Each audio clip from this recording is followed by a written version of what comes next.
Westminster Abbey getting ready for a big event in just a couple months. Prince William and Kate Middleton will tie the knot on April 29th, actually 3 months away, with only 97 days left until the big day. We thought we'd help them out and take a look at the royal to-do list. How nice of us.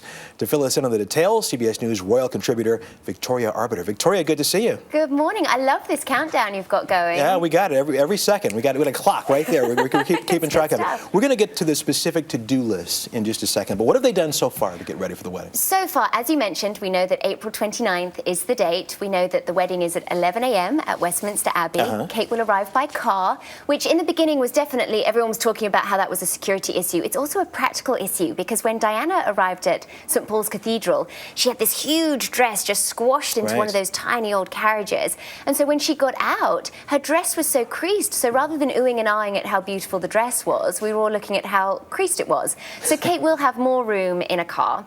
We also know that 3 levels of the church hierarchy are officiating the wedding. We have the Dean of Westminster, the Archbishop of Canterbury, who's the ecclesiastical head of the Church of England. So he's doing the important job of actually marrying William and Kate.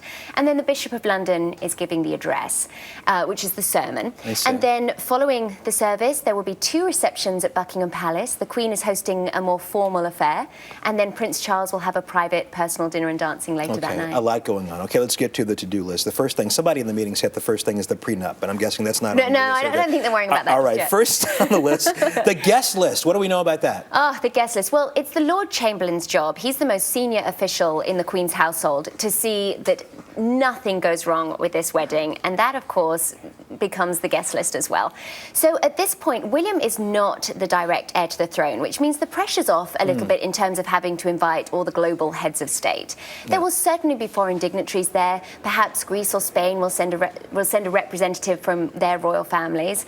There will be all number of VIPs, but this guest list will not be made public before the wedding. So on the wedding, it's a real who's who of Spot the Famous Face. Right, let's go through the rest of these pretty quickly. One thing that keeps me up at night, next on the to-do list, Kate's dress. Kate's dress. What do we know about that? Still speculation. Bruce Oldfield is leading the pack of British designers. Another lady, Alice Temperley, was thrown out this week. But I would say definitely British, but we don't know anything else at this point. Rings, a big issue on the to-do list. Rings. This is a nice royal tidbit. The late Queen Mother in 1923 started a custom of using Welsh gold for her wedding ring. Subsequent royal brides, the Queen, Princess Margaret and Diana, all used gold from the same nugget. But that very quickly ran out. So in 1981, the British Royal Legion gave the Queen a new nugget for future royal brides. It was used for Camilla's ring, for Sarah Ferguson's, and it's likely it'll be used for Kate's. A nugget, I like that. Yeah. And the cake, that's a big issue as well. Cake, it's a big issue. No precedent has been set before. The Royal Navy made Diana's cake, but David's Cakes of Merseyside made Andrew and Fergie's. So I would imagine at the moment there's all sorts of delicious samplings being sent to Buckingham Palace for them to choose one. I understand that Brits are taking bets on this whole affair. Is that correct? That is correct. English people love to have a bit of fun with this. We've got the pub staying open late over the royal wedding weekend. We've got a 4-day weekend.